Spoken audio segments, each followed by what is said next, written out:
శ్రీమాత్రే నమః. గురవే సర్వలోకానాం విసజే భవరోగిణాం నిధయే సర్వవిద్యానాం దక్షిణామూర్తయే నమః. వసుదేవసుతం దేవం కంసచానూరమర్దనం దేవకీ పరమానందం కృష్ణం వందే జగద్గురుం. సద్గురుకులదేవతాభ్యో నమః. ప్రతి ఒక్కరు కూడా మీ యొక్క గురువులను, మీకు విద్య నేర్పిన గురు, మీ యొక్క ఉద్యోగంలో గురు, మీకు వ్యాపారంలో గురు, మీ ఇంటి గురువులు, జగద్గురువులందరినీ కూడాను ప్రార్థన చేసుకోండి. ఈ నెల మనం చెప్పుకోబోయే ఈ యొక్క జాతక ఫలితం అంతా కూడాను గురుగ్రహ స్థాన చలనం, దాన్ని గురు పెయర్చి అంటారు. రానున్న మే 1, 2024 నాడు స్థానం మారుతున్నారు. బృహస్పతి తన యొక్క స్థానం మేషరాశి నుండి వృషభ రాశికి మారుతున్నారు. మే 1వ తేదీ క్రోధినామ సంవత్సర చైత్రమాసం కృష్ణపక్షం శ్రవణ నక్షత్ర బహుళపక్ష అష్టమి మధ్యాహ్నం 1 గంటకు మేషరాశి నుండి వృషభ రాశికి మారుతున్నారు బృహస్పతి.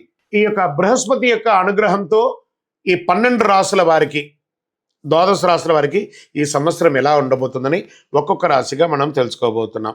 ప్రపంచ దేశంలో నివసించే మీనరాశి మిత్రులారా, మీరు గురు భగవానునే రాశినాథుడిగా పొందినటువంటి మీనరాశి మిత్రులారా చాలా ప్రేమ ఆప్యాయత కలిగిన వారుగా ఉంటారు. మీకు యొక్క గ్రహస్థితి ఎలా ఉంటుంది, ఈ యొక్క గురు భగవాను యొక్క మార్పు, ఆ గురు పేర్చి ఎలా ఉండబోతుందంటే ఈ సంవత్సరం మీకు గ్రహస్థితి ధనవాక్కు స్థానం నుండి ధైర్యస్థానానికి మారుతున్నారు. సప్తమ స్థానం భాగ్యస్థానం నుండి లాభస్థానంలోకి మారుతున్నారు. ఈ ధైర్యస్థానంలో నుండి మారుతున్నట్టు ఈ గురు భగవాను వల్ల మీరు అనుకున్నదంతా కూడా సాధిస్తారు. మనసులో ప్రశాంతత వస్తుంది. మీ యొక్క ఆదాయంకి వ్యయానికి పొంతలు లేకుండా లాభాలు కొరికే అవకాశాలు ఉన్నాయి. చిన్న చిన్న వాగ్వివాదాలు వచ్చిన ఇంటిలో జాగ్రత్తగా అధిగమిస్తారు. చేసే వృత్తిలో స్ట్రైట్ ఫార్వర్డ్ తనం మీకు ఉంటుంది, దానివల్ల కొంచెం నష్టపోయే అవకాశాలు ఉన్నాయి. కొత్త ఆపర్చునిటీస్ మిమ్మల్ని వెతుక్కుంటూ వస్తుంది, దాన్ని చక్కగా ఉపయోగించుకోండి. కొందరు వదిలేసినటువంటి కార్యక్రమాన్ని మీరు మొదలు పెడతారు, అది దిగ్విజయం పొందే అవకాశాలు ఈ సమయం ఉంది. వివాహం కాని వారికి ఈ సంవత్సరం వివాహం అని చెప్పచ్చు. మీ యొక్క మనోబలంతో ఎన్నో ఏండ్లుగా ఆటంకం ఉన్నటువంటి వివాహం అంతా కూడా తొలగిపోయి తిరుగుతుంది. ఈ యొక్క ప్రేమ వ్యవహారాలు అవకాశం ఉన్నాయి.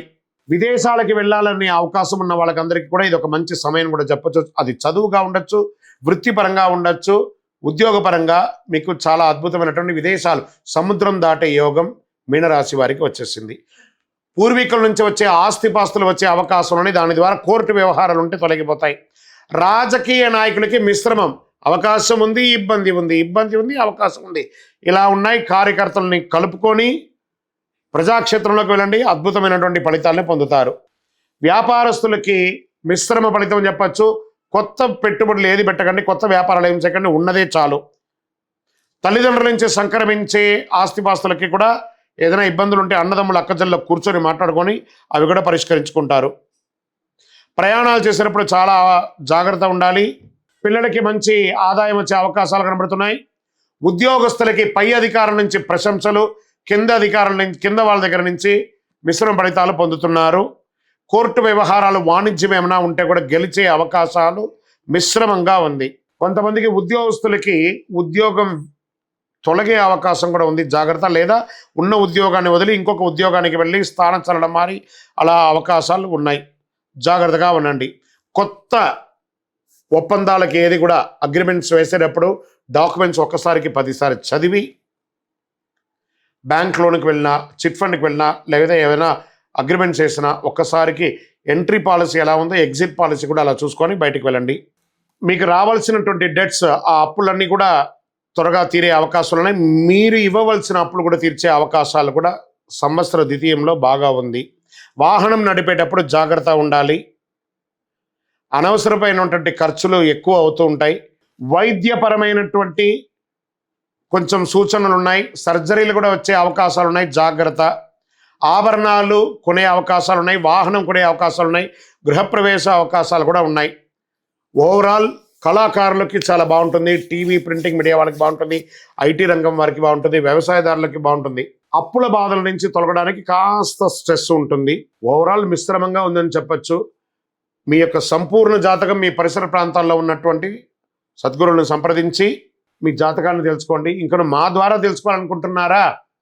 ఈ కింది నంబర్కి మీ పేరు, date of birth, time of birth, place of birth WhatsApp చేయండి, కాల్ చేయకూడదు. సరే, ఈ మీనరాశి వారికి శని భగవానుడు బాగాలేదు, కాస్త గురువు మిశ్రభగవానుడు ఏం చేయాలి పరిహారం? ఒక సుబ్రహ్మణ్య స్వామి దేవాలయానికి వెళ్ళండి, పాలాభిషేకం చేయండి. ఒక 16 మంగళవారాలు సుబ్రహ్మణ్య స్వామికి ఆరాధన చేయండి. సద్గురవే నమః అని పారాయణం చేయండి. మే 1వ తారీఖున బృహస్పతి దేవాలయానికి వెళ్ళి మీ యొక్క వయసు ఎంత ఉందో అన్ని దీపాలు వెలిగించండి. మళ్ళీ చెప్తున్నాను, ఈ యొక్క జాతకం చూడగానే మీకు ఏదో గొప్ప జరిగిపోతుంది మాత్రం ఊహించుకోకండి. మీ యొక్క కర్మఫలం ఎలా రాసి ఉంటే అలా జరుగుతుంది. మేము చెప్పే ఈ యొక్క రాశి ఫలితాలని గోచార గ్రహస్థితిని బట్టి యూనివర్సల్గా చెప్తున్నాం. మీ జాతకానికి 12 రాసుల వాళ్ళకి కూడా ఇది 40% మాత్రమే వస్తుంది. మీ యొక్క వ్యక్తిగత జాతకం ద్వారానే సంపూర్ణంగా వస్తుంది. ఇంకను ఈ 12 రాసుల ద్వారా ఈ గురు పేర్చి చూస్తున్నటువంటి ప్రేక్షక మిత్రులందరికీ కూడా, మా టీవీని ఆదరిస్తున్నటువంటి, ఇప్పటి వరకు మా ఛానల్ని ఆదరిస్తున్న ప్రతి ఒక్కరికి పేరు పేరున శుభాకాంక్షలు. రానున్న రోజుల్లో ఇంకా మంచి మంచి కార్యక్రమాలు ఇస్తాం. మీరు మా యొక్క ఛానల్ కార్యక్రమాలన్నీ చూస్తున్నారు, మాకు కనబడుతుంది ఎంతమంది వ్యూవర్స్ ఉన్నారో. కానీ సబ్స్క్రైబ్ అండ్ గంట గుర్తుని కాస్త గుర్తుకు తెచ్చుకోండి, అలా క్లిక్ చేయండి. ఇంకా ఎన్నో కార్యక్రమాల్ని నేను మీకు అందించడానికి సిద్ధంగా ఉన్నాం. నమస్కారం.